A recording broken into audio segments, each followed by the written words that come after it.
तो हेलो बच्चों, नमस्कार। कैसे हो? उम्मीद करता हूं कि आप सभी अच्छे होंगे। साथियों, आप सभी का स्वागत है एक धमाकेदार वीडियो के साथ हमारे YouTube चैनल शिक्षित ज्ञान पर। साथियों, आप सभी के डिमांड के कारण, आप सभी के कमेंट बॉक्स में लगातार कमेंट करने के कारण मैं लेकर आ चुका हूं गॉस का प्रमेय। क्लास 12 के फिजिक्स का एक बहुत ही इम्पोर्टेंट टॉपिक, जो प्रत्येक साल इस टॉपिक से क्वेश्चन पूछता है। बाबू समझो तो बहुत इम्पोर्टेंट है ये टॉपिक। तो गॉस का प्रमेय, जिसे गॉसेस थ्योरम कहते हैं, आज हम पढ़ेंगे इसके बारे में। बहुत ही मज़ा आने वाला है इस वीडियो में, इसलिए वीडियो में शुरू से अंत तक बने रहना। इस वीडियो को अपने दोस्तों के साथ शेयर कर दो ताकि उनका भी तैयारी आसान हो सके।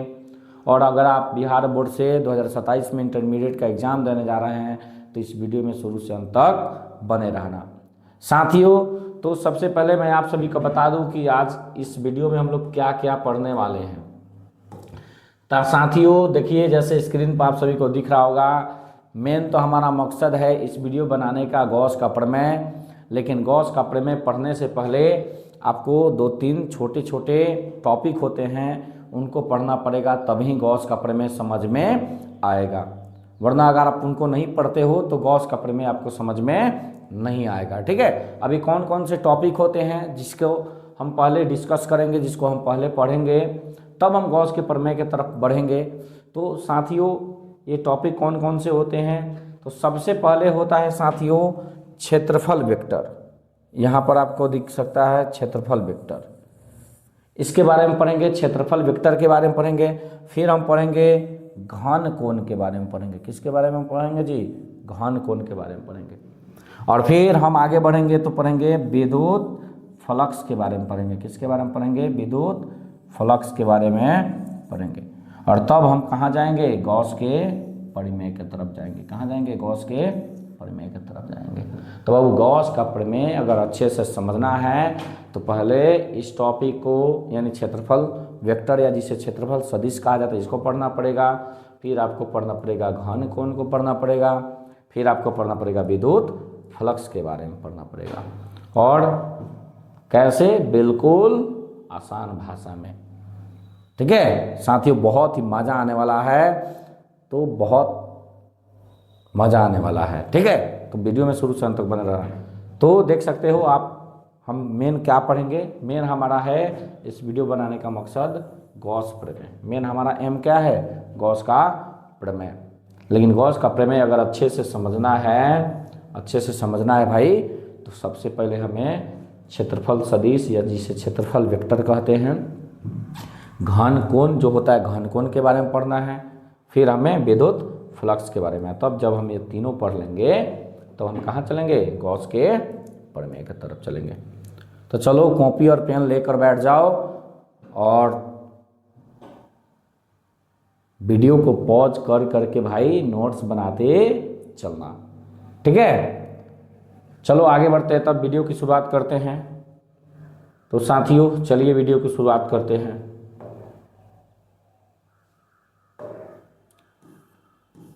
तो चलो सबसे पहले हम जानेंगे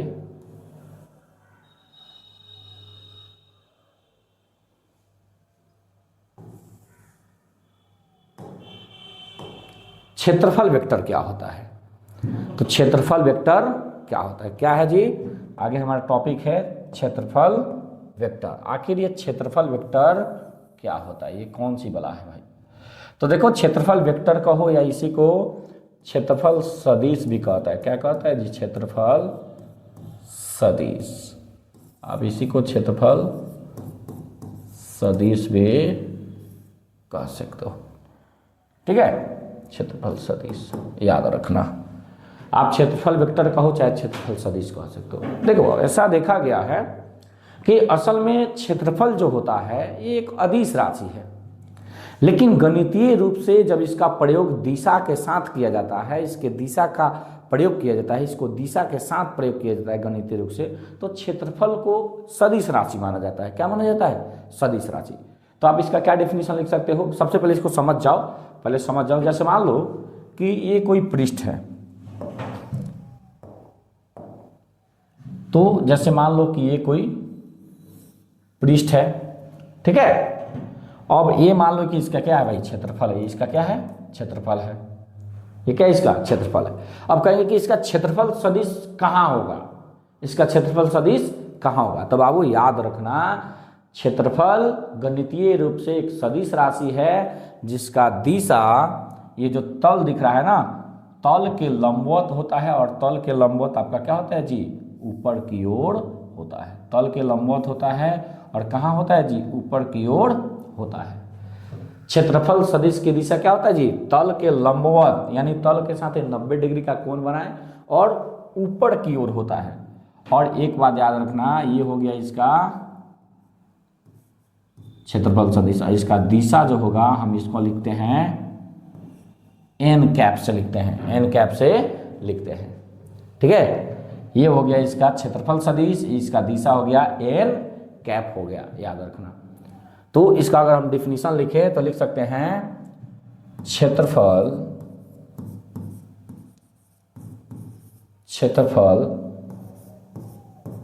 एक सदिश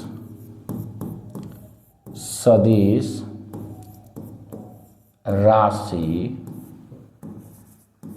होता है जिसमें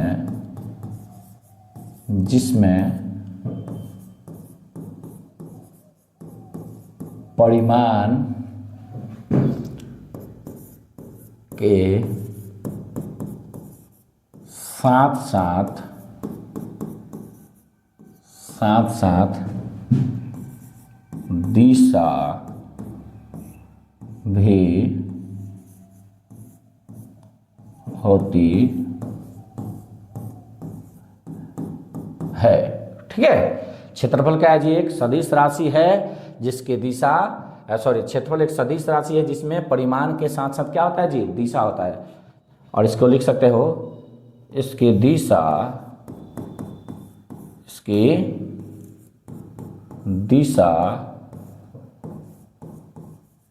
तल के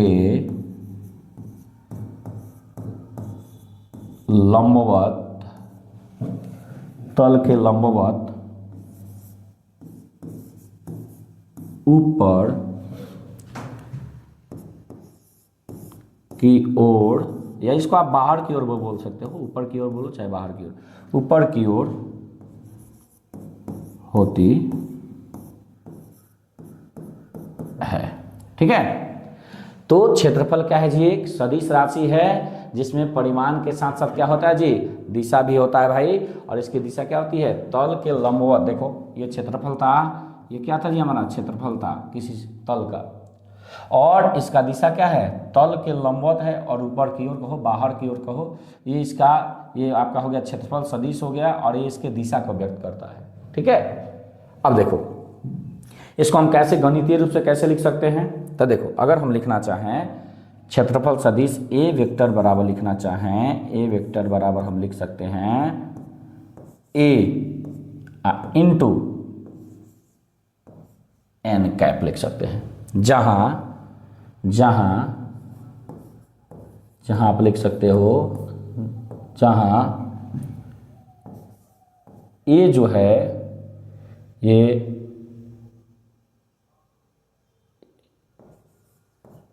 जहां ए वेक्टर का परिमाण तथा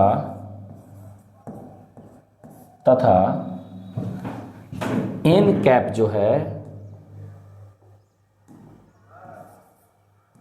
एन कैप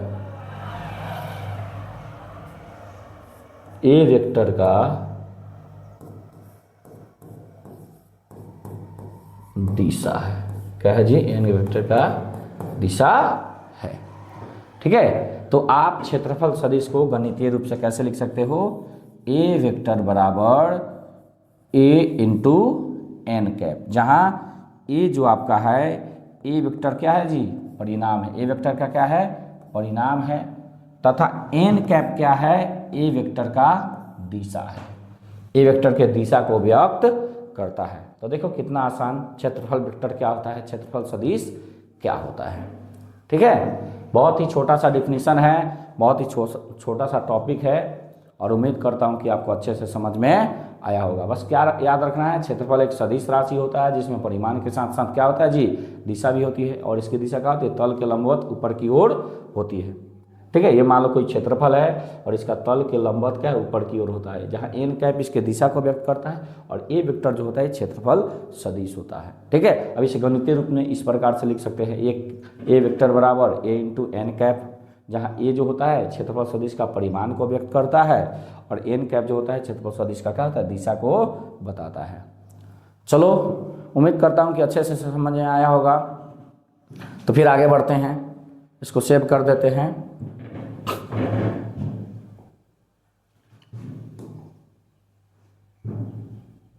चलो आगे बढ़ते हैं, फिर क्लास को आगे बढ़ाते हैं। अब हम जानेंगे घन कोण, किसके बारे में पढ़ेंगे जी। अब घन कोण क्या होता है भाई, घन कोण। अब देखो घन कोण क्या होता है। घन कोण को किसी किसी बुक में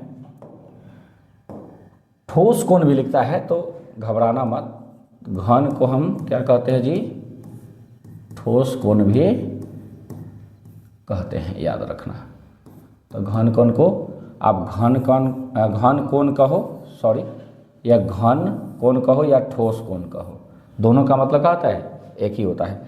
अंग्रेजी में इसको क्या कहते हैं, अंग्रेजी में इसको हम सॉलिड एंगल कहते हैं। क्या कहते हैं, सॉलिड एंगल कहते हैं, ये चीज़ याद रखना। अब देखो ये क्या होता है, तो मान लो कि ये कोई गोला है, ये मान लो, ठीक से बनाओ भाई,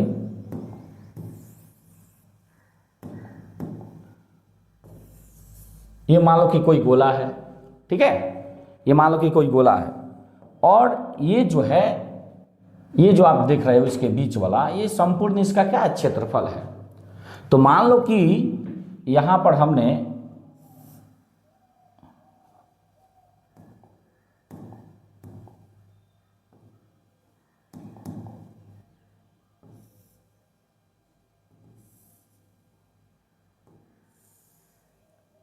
ये मान लो गोले के कोई भाग है। ठीक है, अब संपूर्ण गोले का संपूर्ण क्षेत्रफल ये क्या है, ए है, लेकिन हमने इसका छोटा सा भाग लिया, ये मान लो ये वाला, इस भाग के द्वारा, ये मान लो इस भाग को हम मानते हैं डी ए।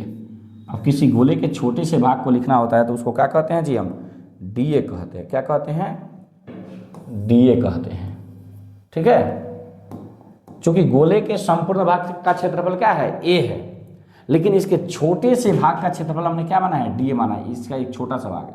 अब देखो, गोले के किसी भाग द्वारा गोले के केंद्र पर जो ये आंतरिक एक कोण होता है, ये कोण बनाया जाता है, इस कोण को हम क्या कहते हैं, घन कोण कहते हैं। क्या कहते हैं जी, घन कोण कहते हैं। यानी गोले के किसी भाग द्वारा गोले के केंद्र पर बनाया गया जो कोण होता है, उस कोण को हम क्या कहते हैं, घन कोण या ठोस कोण कहते हैं। मान लो ये गोले का पूरा भाग है जिसका क्षेत्रफल क्या है, ए है, और एक गोले का एक छोटा सा भाग है, इस टुकड़ा है जिसका क्षेत्रफल क्या है, डी ए है, और ये गोले के कोण पर एक कोण जो बना रहा है ना, इस कोण को हम क्या कहते हैं जी, घन कोण कहते हैं। चलो इसका डिफिनीशन लिखते हैं। पहले लिखोगे,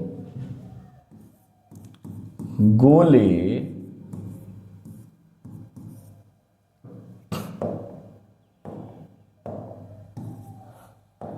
गोले के किसी भाग द्वारा गोले के केंद्र पर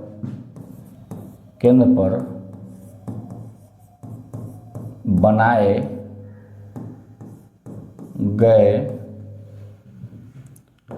गए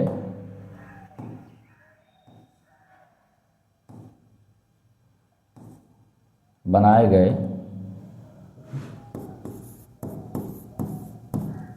कोण को घन कोण या ठोस कोण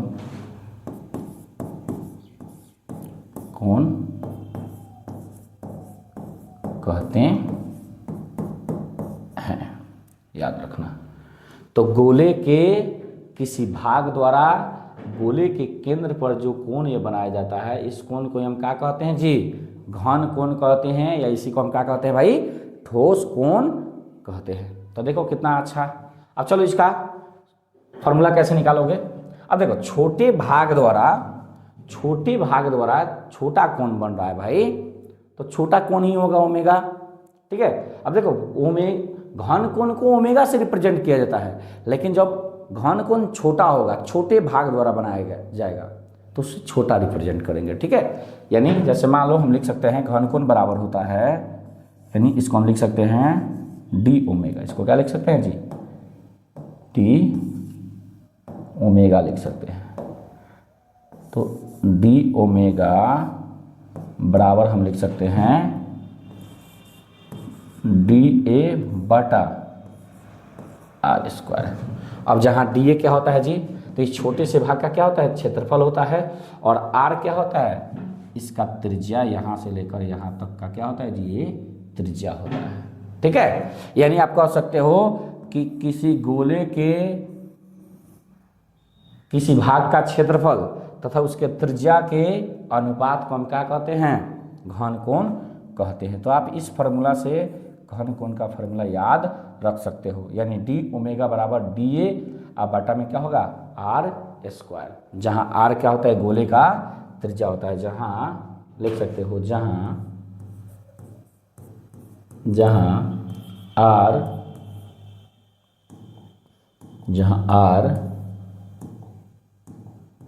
गोले की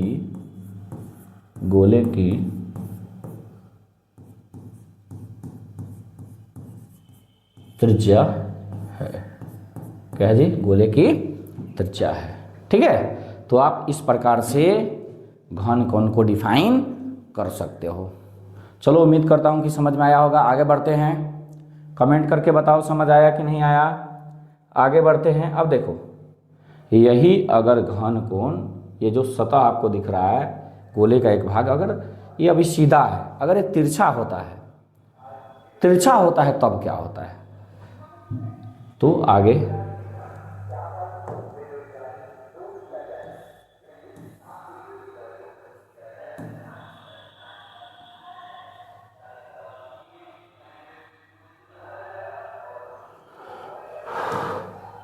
अब देखो,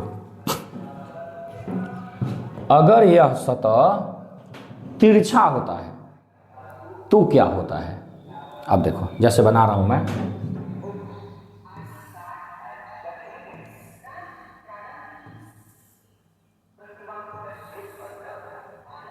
ठीक है।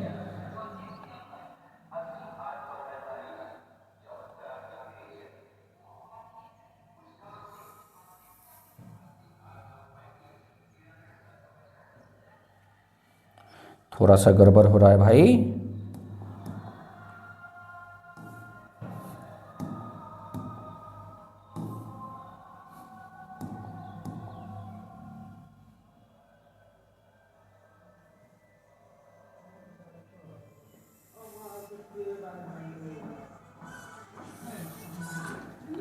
ये मान लो इसका ये क्षेत्रफल सदिश है।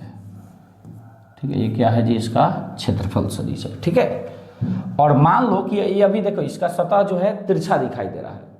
ठीक है। अगर हम इसको सीधा करें हम, तो देखो ये सीधा बनेगा ऐसे। अब देखो, अब इनके बीच का कोण क्या हो गया जी? ये हो गया आपका, ये कोण हो गया आपका थीटा। अब ये सीधा हुआ तो ये थीटा कोण हो गया। थीटा कोण हो गया कि नहीं हो गया? अभी तो ये कितना कोण पर झुका हुआ था?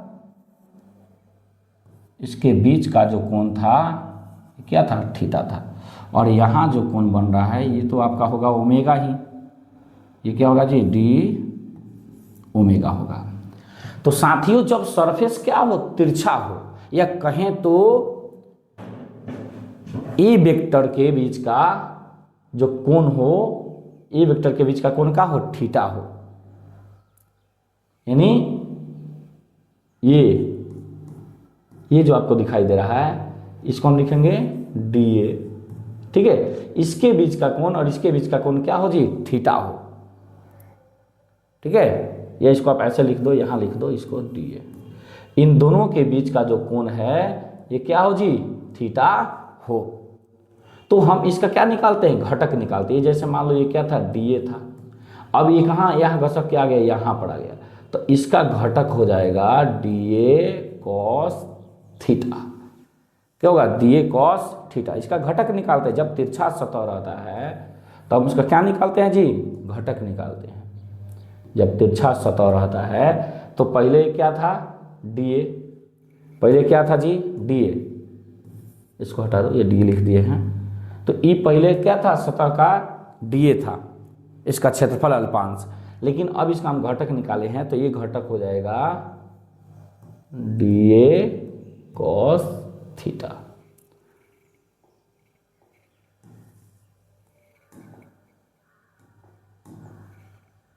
इसको लिखोगे आप डी ए कॉस थीटा। अब इसको कैसे लिखोगे देखो, तो इसको हम लिख सकते हैं, इसको लिख सकते हैं डी ओमेगा बराबर डी ए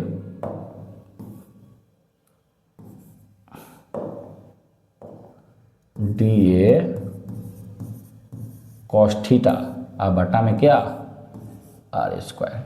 तो जब सरफेस क्या हो जी, तिरछा हो, या कहें तो यानी डी ए और ए वेक्टर के बीच का कोण क्या हो, थीटा हो, तब ये फॉर्मूला घन कोण का होगा। क्या होगा, तब घन कोण का फॉर्मूला ये होगा, याद रखना। जब सरफेस क्या हो, तिरछा हो, तब हम इसका घटक निकाल। ये पहले क्या था भाई, डी ए था, अब ये इसको हमने थीटा कोण पर क्या करके मोड़ कर और क्या किया, सीधा किया है इसको, तो इसका घटक निकलेगा, घटक निकलेगा तो ये होगा डी ए कॉस थीटा। और डी ए कॉस थीटा जो होगा, अब इसके अगर सापेक्ष हम निकाले घन कोण का फॉर्मूला, तो घन कोण का फॉर्मूला यहाँ ए था, डी ए था, तब हम उसका डी ए का वो किसके लिए था, जब सीधा रहे, लेकिन जब तिरछा तो पहले हम तिरछा से क्या करेंगे, सीधा करेंगे, और सीधे करेंगे तो इसका क्या होगा, क्षेत्रफल का घटक निकलेगा, घटक डी ए कॉस थीटा बटा आर स्क्वायर। तो इसको इस फॉर्मूला के रूप में, ये फॉर्मूला बहुत ही इंपॉर्टेंट है भाई, याद रखना। गॉस का प्रमेय जब सिद्ध करोगे ना, सत्यापन हम करेंगे गॉस के प्रमेय का, तो ये फॉर्मूला वहाँ यूज होता है, तो इसलिए इस फॉर्मूला को याद रखना। जब ये सरफेस क्या रहे, तिरछा रहे, तिरछा रहे तो ये आपका होता है घन कोण का फॉर्मूला। तो उम्मीद करता हूँ कि अच्छा से समझ में आया होगा। तो चलिए बढ़ते आगे बढ़ते हैं, वीडियो को आगे बढ़ाते हैं। चलो एक प्यारा सा कमेंट करो कि समझ आया कि नहीं आया, प्यारा सा कमेंट करो कि समझ में आया कि नहीं आया, फिर बेहतर तरीके से समझाने का प्रयास करूँगा, ठीक है। कमेंट करो। चलो आगे बढ़ते, क्लास को सेव करते हैं, आगे बढ़ते हैं। अब एक चीज याद रखना बाबू, एक चीज नोट में लिखना, नोट या कहो, नोट कहो या हाँ नोट में लिख लो। ये मान लो ये गोला था, ये गोला था, और कोई आपसे पूछे कि ये मान लो ये गोले का क्या है जी भाई, केंद्र है, तो इस गोले के केंद्र पर संपूर्ण घन कोण का जो मान होता है ये कितना होता है, कितना होता है। गोले के संपूर्ण भाग द्वारा गोले के केंद्र पर बनाया गया जो घन कोण होता है ये कितना होता है, बताओ आप। तो याद रखना, इस चीज को नोट में लिख लेना, इस चीज को क्या लिख लेना जी, नोट में लिख लेना। यहाँ नोट में लिख लो, नोट में लिखो आप, गोले के संपूर्ण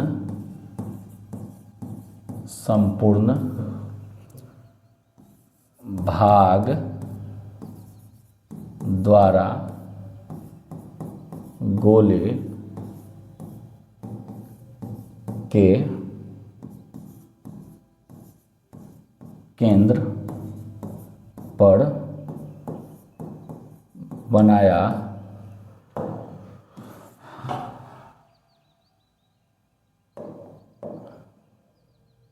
द्वारा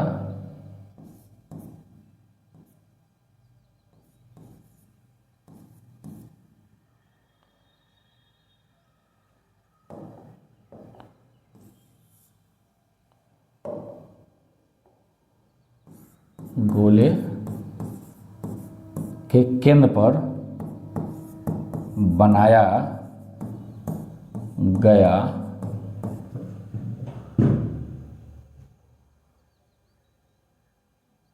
घनकोण, घनकोण। ठीक है, ये देखो क्या था, चूंकि अभी हम लोगों ने घनकोण का फॉर्मूला निकाला था भाई, तो संपूर्ण कोण मान लो ओमेगा, और ओमेगा बराबर अभी हम लोगों ने देखा था ए बटा क्या होता है, आर स्क्वायर होता है। अब मान लो संपूर्ण भाग का बोला जा रहा है भाई, तो अब डी ए नहीं लेंगे भाई, संपूर्ण भाग हमने ए माना था तो ए मानेंगे। अभी मान लो ये पूरा क्षेत्रफल इसका क्या है, इसका पूरा ये क्षेत्रफल हमने ए माना है, और इसके केंद्र पर संपूर्ण भाग के द्वारा बनाया गया जो घनकोण होता है उसको निकालना तो ए लेंगे। अच्छा, आप जानते हो गोला का क्षेत्रफल क्या होता है जी, गोला का क्षेत्रफल जो होता है ए बराबर होता है 4 पाई आर स्क्वायर होता है, ये होता है ना भाई फॉर्मूला। तो गोले के संपूर्ण भाग के द्वारा, यानी उसके पूरे क्षेत्रफल के द्वारा गोले के केंद्र को बनाया गया घनकोण निकालना। तो रखो यहाँ मान रखो, तो 4 पाई आर स्क्वायर, अब बटा में क्या आर स्क्वायर। अब बताओ आर स्क्वायर से आर स्क्वायर क्या होगा, कटेगा, तो ओमेगा बराबर क्या आ जाएगा जी भाई, 4 पाई आ जाएगा। ओमेगा बराबर क्या आ जाएगा, 4 पाई। तो गोले के संपूर्ण भाग द्वारा गोले के केंद्र पर आंतरिक कोण या घनकोण कितना होता है जी, 4 पाई होता है। तो ये आप आसानी से लिख सकते हो। आया समझ में आया कि नहीं बताओ, समझ आया तो कमेंट करो, प्यारा से कमेंट करो। चलो क्लास को सेव करते हैं, क्लास को सेव करते हैं। उम्मीद करता हूं कि भाई समझ में आ रहा है, सब कुछ समझ में आ रहा है आपको। चलो एक चीज और याद रखना, अब घनकोण का मात्रक क्या होता है, यहाँ लिख रहे हैं घनकोण का मात्रक, घनकोण का मात्रक। अब घनकोण का जो मात्रक होता है भाई स्टेरेडियन होता है। क्या होता है, स्टेरेडियन होता है, जिसे एस आर से रिप्रेजेंट किया जाता है, ये याद रखना। घनकोण का मात्रक क्या होता है, स्टेरेडियन होता है। ठीक है, ये याद रखना, एक पूरक मात्रक होता है। ठीक है, याद रखना। तो चलो, मज़ा आ रहा है कि नहीं आ रहा है क्लास में, कमेंट करो। क्लास में मज़ा आ रहा है कि नहीं, कमेंट करके बताओ भाई। तो आगे बढ़ते हैं, हम क्लास को फिर से सेव करते हैं। घनकोण का मात्रक याद रखना, घनकोण का मात्रक याद रखना क्या होता है। आगे बढ़े, अब क्लास को हम आगे बढ़ाएं। चलो आगे बढ़ते हैं, तो फिर आगे बढ़ते हैं हम। अब हम जानेंगे विद्युत फ्लक्स के बारे में। बहुत ही इंपॉर्टेंट टॉपिक भाई, ये इंपॉर्टेंट टॉपिक है। क्या लिख लोगे, इंपॉर्टेंट याद रखना, ये इंपॉर्टेंट टॉपिक है। ठीक है, अब गॉस का प्रमेय इसी से संबंधित है, इसलिए इसको और ध्यान से पढ़ना। अब देखो गॉस का प्रमेय जो उन्होंने दिया था, तो क्या दिया था भाई, उन्होंने विद्युत फ्लक्स का मान निकालने के लिए गॉस का प्रमेय उन्होंने दिया था, अपना जो प्रमेय था। ठीक है, तो चलो इसको देखते हैं। देखो, अब विद्युत फ्लक्स क्या होता है, विद्युत फ्लक्स क्या होता है। तो विद्युत फ्लक्स जानने से पहले आपके पास विद्युतीय क्षेत्र जो रेखाएं होती हैं उनकी जानकारी आपके पास होना चाहिए। ठीक है, तो विद्युत फ्लक्स क्या होता है, इसकी जानकारी के लिए आपके पास जो विद्युत क्षेत्र रेखाएं होती हैं उनके बारे में थोड़ा सा जानकारी आपके पास होना चाहिए। अब देखो, सबसे पहले इसको डिफाइन करते हैं। देखो समझते हैं पहले, जैसे मान लो कि ये बहुत सारे सरफेस हैं, ये मान लो एक सरफेस है, यहाँ मान लो कि दूसरा है,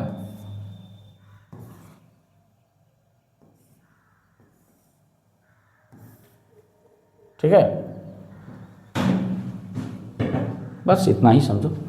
तो देखो, किसी भी चालक तल के लंबवत गुजरने वाली, किसी चालक तल के लंबवत गुजरने वाली विद्युत क्षेत्र रेखाओं की जो संख्या होती है, विद्युत क्षेत्र रेखाओं की जो संख्या होती है, विद्युत क्षेत्र रेखाओं की जो संख्या होती है, किसी तल के अभिलंबवत गुजरने वाली विद्युत क्षेत्र रेखाओं की जो संख्या होती है, उसी को हम क्या कहते हैं जी, विद्युत फ्लक्स कहते हैं। किसी तल के अभिलंबवत गुजरने वाली विद्युत क्षेत्र रेखाओं की जो संख्या होती है, या विद्युत बल रेखाओं की जो संख्या होती है, उसी को हम क्या कहते हैं, विद्युत फ्लक्स कहते हैं। अब जैसे अगर हम बात करें बाबू, अगर हम पूछे आपसे कि बताओ इस तल के लिए विद्युत फ्लक्स, और याद रखना विद्युत फ्लक्स को हमेशा फाई ई से रिप्रेजेंट किया जाता है। बाबू किससे से रिप्रेजेंट किया जाता है, फाई ई से रिप्रेजेंट किया जाता है। तो अगर इस तल के बारे में अगर बात करें हम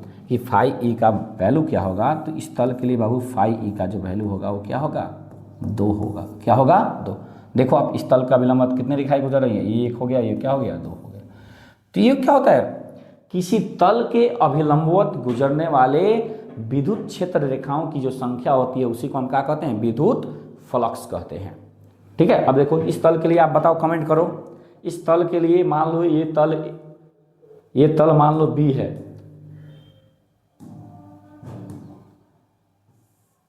ये तल मान लो बी है भाई। तो इस तल का विद्युत फ्लक्स कितना होगा, कमेंट करके बताओ। कमेंट करके बताओ भाई कि इस तल का विद्युत फ्लक्स कितना होगा, कमेंट करो तो मैं आगे बढ़ूंगा। कमेंट करो, कमेंट करो भाई। तो देखो आप गिनो, इनकी संख्या गिनो, इनकी संख्या गिनो भाई। तो ये मान लो एक यहाँ है, एक यहाँ है, एक यहाँ है, एक यहाँ है, एक यहाँ है। तो 1 2 3 4 5। तो इसके विद्युत फ्लक्स का जो मान होगा भाई, ये क्या हो जाएगा जी, ये हो जाएगा आपका 5 हो जाएगा। तो समझ में आया कि नहीं भाई, कमेंट करो जल्दी जल्दी मेरे बिहार बोर्ड के रसगुल्लो भाई, कमेंट करो इसको, कमेंट करो विद्युत फ्लक्स समझ में आया कि नहीं आया। ये तो भाई एक सैद्धांतिक डिफिनीशन है, यह एक सैद्धांतिक डिफिनीशन है। अभी हम इसका गणितीय परिभाषा जानेंगे। गणितीय डिफिनीशन क्या होता है, गणितीय रूप से इसे कैसे डिफाइन करेंगे। तो इसका डिफिनीशन लिखे हम, इसका डिफिनीशन लिखे हैं, समझ में आया है ना। चलो आगे बढ़ते हैं।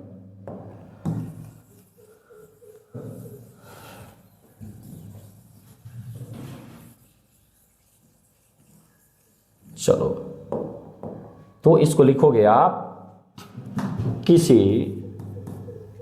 इसको ऐसे लिखो, इसको लिखोगे विद्युत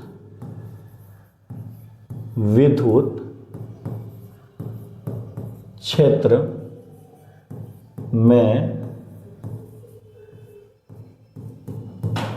स्थित किसी तल के अभिलंबवत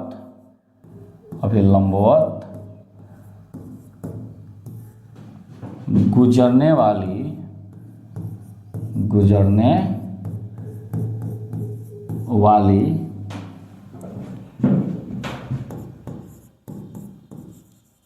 विद्युत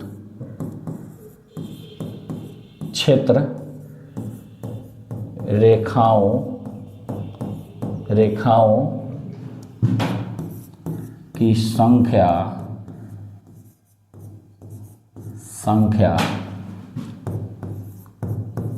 को विद्युत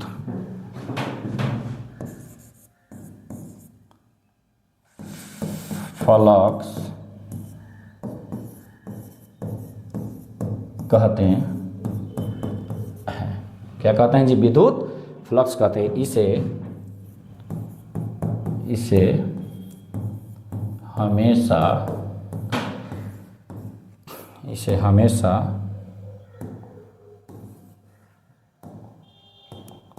हमेशा फाई ई से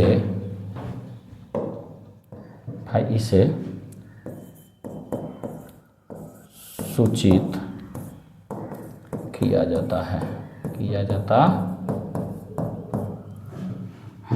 इसे हमेशा। ठीक है, ये देखो सिंपल सा डिफिनेशन। विद्युत क्षेत्र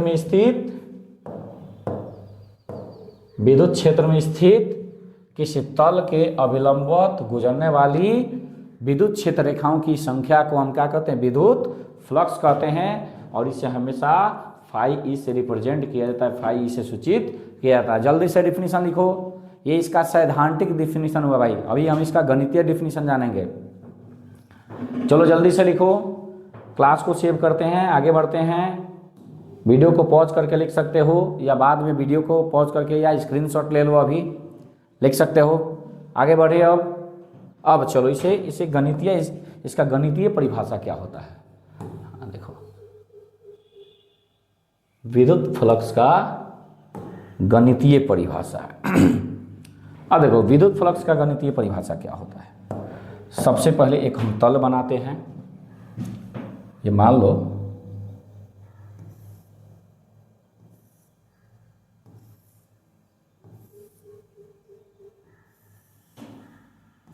मान लो इसको प्लस क्यू आवेश दिया गया, जिससे विद्युत क्षेत्र उत्पन्न होता है आपका ई वेक्टर। क्या उत्पन्न होता है जी, ई वेक्टर। क्या उत्पन्न होता है जी, ई वेक्टर। ठीक है। और मान लो कि ये जो है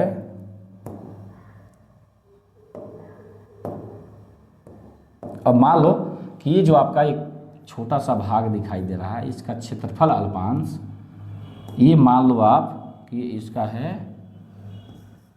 क्या, डी ए वेक्टर। क्या है जी, डी ए वेक्टर है। और इनके बीच का जो कोण है क्या है, थीटा है। ये मान लेना है। ठीक है, तो समझ में आ रहा है कि नहीं बताओ। और यहां पर जो कोण बन रहा है इसको हम मान लेते हैं डी ओमेगा।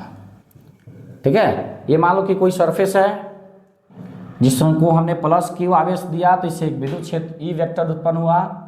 अब इसके मान लो कि यहाँ से ये इसका अनुप्रस्थ काट का क्षेत्रफल है।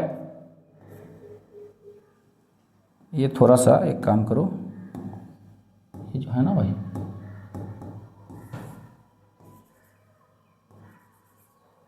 हाँ, ये इसके तल के लंबवत होता है ना, तो इसको थोड़ा सा अच्छा से बनाओ। इसके बिल्कुल बीच से लो भाई,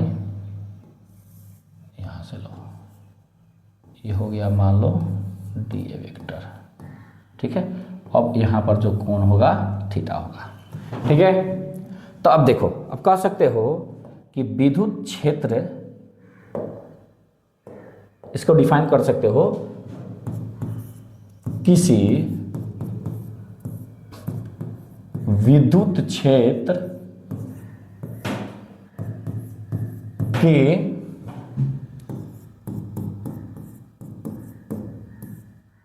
तीव्रता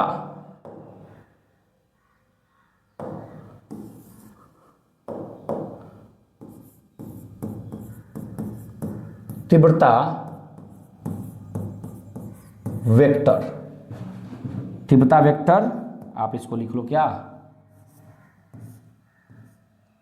ई वेक्टर,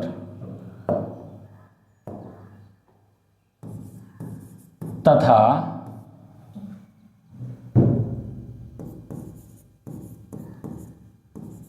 क्षेत्रफल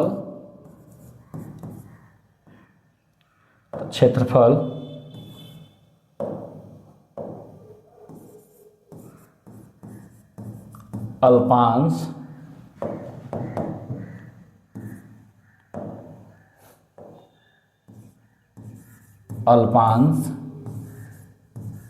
डी वेक्टर के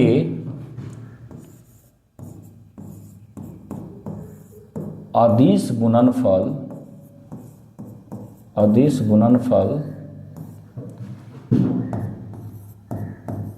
को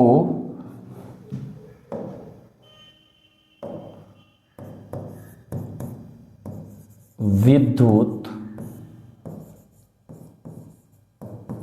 फ्लक्स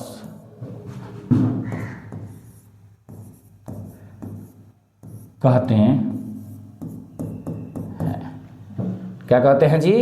किसी विद्युत क्षेत्र के तीव्रता वेक्टर ई वेक्टर तथा क्षेत्रफल अल्पांश डी वेक्टर के अदिश गुणनफल को हम क्या कहते हैं जी? विद्युत फ्लक्स कहते हैं। और आप जानते हो ना कि विद्युत फ्लक्स को फाई ई से रिप्रेजेंट किया जाता है। फाई ई से रिप्रेजेंट किया तो आप लिख सकते हो अर्थात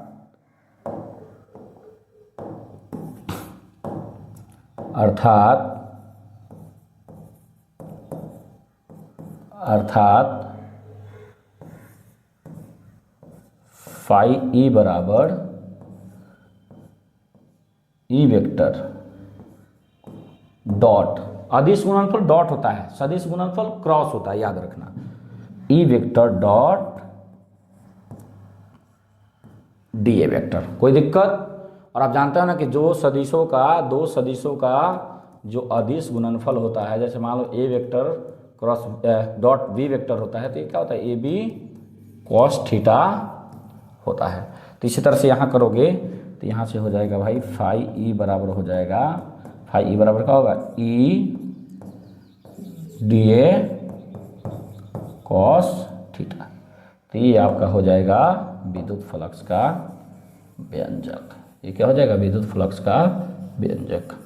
तो ये क्या जी? ये गणितीय परिभाषा है। विद्युत फ्लक्स का कौन सा परिभाषा है? गणितीय परिभाषा, ठीक है। यानी विद्युत क्षेत्र में स्थित किसी तल के या किसी विद्युत क्षेत्र के तीव्रता वेक्टर ई वेक्टर और क्षेत्रफल अल्पांश डी ए वेक्टर के अदिश गुणनफल को हम क्या कहते हैं जी? विद्युत फ्लक्स कहते हैं। इसे हमेशा फाई ई से रिप्रेजेंट करते हैं, अर्थात फाई ई बराबर हो जाएगा E vector dot D A vector, और यहाँ से अदिश गुणनफल करोगे तो E D A cos theta आ जाएगा। तो ये हो जाएगा विद्युत फ्लक्स का गणितीय डिफिनीशन का व्यंजक। नोट करो जल्दी, कमेंट करो समझ में आ रहा है कि नहीं आ रहा है? कमेंट करो भाई, तो क्लास को आगे बढ़ाते हैं। कमेंट करो भाई, मज़ा आ रहा है कि नहीं आ रहा है? क्लास में मज़ा आ रहा है भाई? तो चलो आगे बढ़ते हैं, सेव करते हैं क्लास को। चलो अब आगे बढ़ते हैं। अब हम जानेंगे ये गणितीय परिभाषा। अब देखिए विद्युत फ्लक्स का मात्रक, विद्युत फ्लक्स का मात्रक। भाई विद्युत फ्लक्स का क्या मात्रक होता है? ठीक है, तो आप बताओ, हमें जानना है विद्युत फ्लक्स का मात्रक। यानी आप अभी हम लोगों ने देखा कि फाई ई बराबर क्या आया था जी? E D A cos theta आया था ना, E D A cos theta. तो आप बताओ ई क्या है? विद्युत क्षेत्र की तीव्रता। और आप जानते हैं ना विद्युत क्षेत्र की तीव्रता का जो मात्रक होता है न्यूटन प्रति क्या होता है? कूलॉम होता है। और यहाँ क्या है? डी ए, ये क्या है? क्षेत्रफल। और क्षेत्रफल का जो एसआई मात्रक होता है ये होता है मीटर स्क्वायर, ठीक है, मीटर स्क्वायर होता है। तो इसका एसआई मात्रक हो जाएगा, इसका एसआई मात्रक हो जाएगा आपका क्या? न्यूटन मीटर स्क्वायर प्रति कूलॉम। ये इसका मात्रक हो जाएगा, इसका क्या हो जाएगा जी? मात्रक हो जाएगा। या एक चीज याद रखना, ये एक चीज और याद रखना भाई, या आप ये भी जानते हो ना भाई, इसका एक और मात्रक होता है, ये होता है वोल्ट प्रति मीटर, और गुना में फिर वही डी ए क्षेत्रफल, क्षेत्रफल का क्या होगा? Metre square. तो बताओ 1 मीटर से 1 मीटर अगर कटा तो ये क्या हो जाएगा? वोल्ट मीटर, ठीक है। तो याद रखना विद्युत फ्लक्स का एसआई मात्रक ये भी हो सकता है न्यूटन मीटर स्क्वायर प्रति कूलॉम या वोल्ट मीटर, डायरेक्ट याद रखना। ये ज़्यादातर पूछता है भाई, ये ज़्यादातर पूछता है। तो ये भी मात्रक हो सकता है विद्युत फ्लक्स का, और आपका ये भी मात्रक होता है, ठीक है, वोल्ट मीटर। तो विद्युत फ्लक्स के कुल कितने मात्रक होते हैं? 2 मात्रक होते हैं, याद रखना। मज़ा आ रहा है ना भाई? कमेंट करो, मज़ा आ रहा है? कमेंट करो। तो विद्युत फ्लक्स का मात्रक 2 हो सकते हैं अगर करें। विद्युत क्षेत्र की तीव्रता का मात्रक क्या होता है? न्यूटन प्रति कूलम। और क्षेत्रफल का मात्रक क्या होता है? Metre square. तो ये रखेंगे तो हम हो सकता है न्यूटन मीटर स्क्वायर प्रति कूलम। या एक और होता है विद्युत क्षेत्र की तीव्रता का मात्रक वोल्ट प्रति मीटर। तो वोल्ट प्रति मीटर और यहाँ क्षेत्रफल का मीटर स्क्वायर। मीटर से 1 मीटर का होगा, कैंसिल होगा, तो ऊपर भी और एम, तो यानी वोल्ट मीटर। तो याद रखना ये वोल्ट मीटर विद्युत फ्लक्स का एक दूसरा मात्रक होता है। दोनों इंपॉर्टेंट है, याद रखना। ये भी इंपॉर्टेंट है और आपका ये भी इंपॉर्टेंट है, याद रखना। क्लास को सेव करते हैं, आगे बढ़ते हैं, आगे बढ़ते हैं। अब चलो अंत में हम जानेंगे इसका बीमा, जान लो यहीं पर,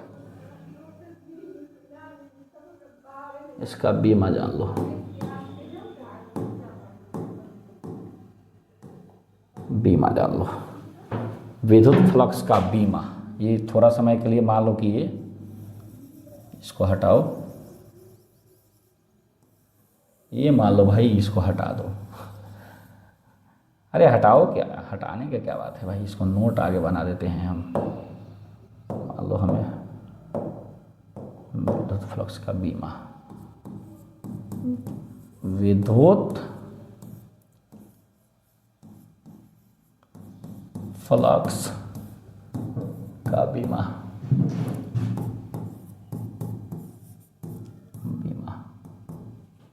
बीमा कैसे निकालोगे? उसी से भाई, इसका जो फॉर्मूला होता है उससे निकालो। तो क्या होता है, चूंकि आप जानते हो कि फाई ई बराबर आपका क्या होता है, ई इंटू ये, याद रखना, ठीक है। तो ई बराबर होता है, इसका यूनिट लिखेंगे तो न्यूटन प्रति कूलम, गुना में क्या, मीटर स्क्वायर। अब देखो न्यूटन क्या होता है, बल का मात्रक, और बल का बीमा क्या होता है भाई, बल का बीमा क्या होता है, M L T inverse square. ये बल का बीमा होता है। और मीटर मतलब लंबाई, लंबाई ए स्क्वायर दिया है तो इसको हम करेंगे एल स्क्वायर, ठीक है। और सी क्या होता है, कूलम, आवेश, और आवेश का आप जानते हो ना भाई कि बीमा क्या होता है, एटी होता है, ठीक है। चलो इसका कैलकुलेशन करते हैं। तो अब देखो यहाँ लिख देते हैं हम, या इधर लिखते हैं, ठीक है, इधर लिखते हैं, इधर से भाई यहाँ आ जाओ, ठीक है।